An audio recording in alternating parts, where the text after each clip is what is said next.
की ज्वाला का चिन्हित चित्र बनाइए। मतलब मोमबत्ती की ज्वाला का हमें चित्र बनाना है। ठीक है, तो मोमबत्ती की ज्वाला के बारे में हम अपने अध्याय में भी पढ़े थे। ठीक है, लेकिन हम फिर से आपको एक बार बताते हैं।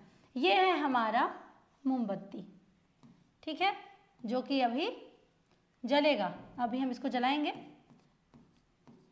इसका बत्ती है ये, और ये इसका, इसे क्या बोलते हैं, ये इसका है ज्वाला। ये है मोमबत्ती का ज्वाला। हम लोग मोमबत्ती के 3 भाग को पढ़े थे। कितने भाग को? 3 भाग को पढ़े थे। ठीक है, पहला भाग नीला नीला ऊपर था। दूसरा भाग कौन से कलर का था? पीला था, जिसे मध्य भाग बोलेंगे। और एक सबसे अंदर वाला भाग काला है। कौन से होता है? देखिए, सबसे ऊपर वाला भाग क्या होता है? नीला होता है। दूसरा भाग जो होता है वो पीला होता है, और जो सबसे अंदर वाला भाग होता है वो क्या होता है? काला होता है। ठीक है, मोमबत्ती में हम और क्या पढ़े थे? इसके सबसे बाहरी भाग में पूर्ण दहन होता है। क्या होता है? यहाँ पर पूर्ण दहन होता है, मतलब पूरी तरह से यहाँ पर दहन हो जाता है, पूरी तरह से मोमबत्ती यहाँ जल जाता है। इसका जो बीच वाला भाग है, यहाँ पर आंशिक दहन होता है। आंशिक दहन कहने का अर्थ है कि दहन कुछ होता है और दहन की कुछ प्रक्रिया अभी इसमें बाकी होती है।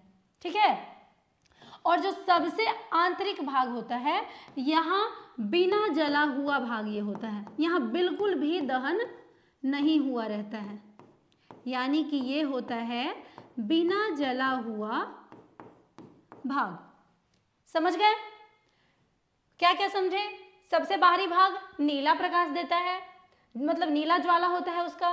पीला ज्वाला बीच भाग का होता है, और सबसे आंतरिक भाग का काला ज्वाला होता है। बाहरी भाग में पूर्ण दहन होता है, मध्य भाग में आंशिक दहन होता है, और जो सबसे आंतरिक भाग होता है वो जला हुआ भाग, बिना जला हुआ भाग होता है।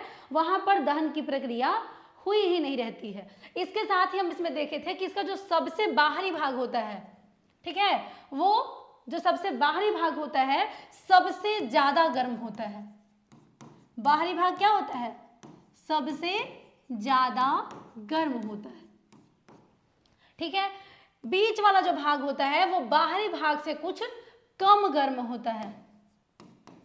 ठीक है, ये कुछ कम गर्म होता है, और जो अंदर वाला भाग होता है वो बिल्कुल भी गर्म नहीं होता है, सबसे कम गर्म होता है, बोल सकते हैं इसको सबसे कम गर्म, सबसे कम गर्म होता है। तो अब अगर आपको कोई मोमबत्ती को चिन्हित करने के लिए, मोमबत्ती के दहन को चिन्हित करने के लिए बोले, तो आप आसानी से मोमबत्ती का दहन, क्या हो रहा है? ये मोमबत्ती का दहन हो रहा है। तो अभी आप इसको मोमबत्ती के दहन को, अगर चित्र को आप समझ जाएंगे, ये तस्वीर आप समझ जाएंगे, तो आप इसके बारे में बहुत ही अच्छे से लिख सकते हैं। लिख सकते हैं कि नहीं?